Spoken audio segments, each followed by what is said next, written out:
Sebuah pesawat sayap tetap secara tidak sengaja jatuh di daerah yang dikuasai pengedar narkoba dan segera menarik perhatian 3 pengedar narkoba. Ketika mereka membuka pintu kabin, mereka menemukan sebuah kotak kayu yang dilas dengan rantai besi. Beberapa orang mengira mereka telah menghasilkan banyak uang dan kotak itu pasti berisi harta karun. Jadi mereka masuk ke kabin tersebut. 2 orang pria bertugas memindahkan kotak kayu itu ke bawah. Sementara sang bos pergi ke kokpit untuk memeriksa dan mendapati seorang pilot wanita dalam kondisi koma yang dalam. Melihat kecantikan pihak lain yang terekspos, mata sang bos langsung berbinar dan dia mengulurkan tangannya yang kotor ke arah wanita itu. Tetapi dia tidak menyangka bahwa dia menemukan sejumlah besar uang tunai ketika dia menyentuhnya. Dia baru saja terhalang oleh sabuk pengaman yang tersangkut. Jadi dia mengeluarkan belati dan berencana untuk memotong sabuk pengaman untuk mengambil barang-barangnya. Tetapi detik berikutnya, sang bos sama sekali tidak menyangka kalau kematiannya akan begitu mengenaskan. Namun nyatanya ia tidak dizalimi sedikit pun. Sebab wanita itu adalah Dominic yang terkenal. Bahkan bos mafia Jerman pun pernah tewas di tangannya. Sementara itu, kedua pria di luar mencoba mencari cara untuk membuka kotak itu.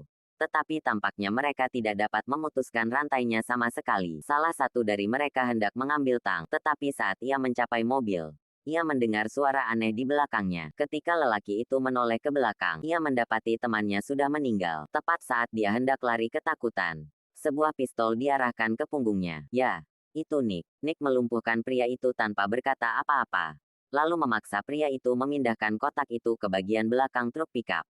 Dilihat dari gerakan pria itu yang sungguh-sungguh, jelaslah bahwa benda di dalamnya bukanlah cahaya. Setelah pria itu memasukkan kotak itu ke dalam truk pickup, Nick menembaknya tanpa ragu-ragu, dan itu karena menembakku. Dia kemudian mengendarai mobil pengedar narkoba itu menjauh dari tempat kejadian. Tetapi ketika dia sampai di pom bensin untuk mengisi bahan bakar, mobilnya dikenali oleh petugas pom bensin. Karena pengedar narkoba tersebut sudah sangat terkenal di daerah setempat, maka demi menghindari masalah yang tidak diinginkan, Nick pun mengubur kotak kayunya yang dililit rantai besi, kemudian tiba di sebuah tanah terpencil yang tandus, mengambil seember bensin dan menyiramkannya ke seluruh bagian truk pickup, membakarnya, dan membakar truk pickup itu menjadi abu. Ia mengira hal itu akan menghapus semua jejak dirinya. Tetapi ia tidak tahu bahwa itu semua hanyalah angan-angan belaka, sebab polisi sudah menemukan 3 mayat orang pada hari itu dan pemimpinnya ternyata adalah ipar kepala polisi setempat. Karena hubungan ini, polisi setempat dan pengedar narkoba saling berkolusi.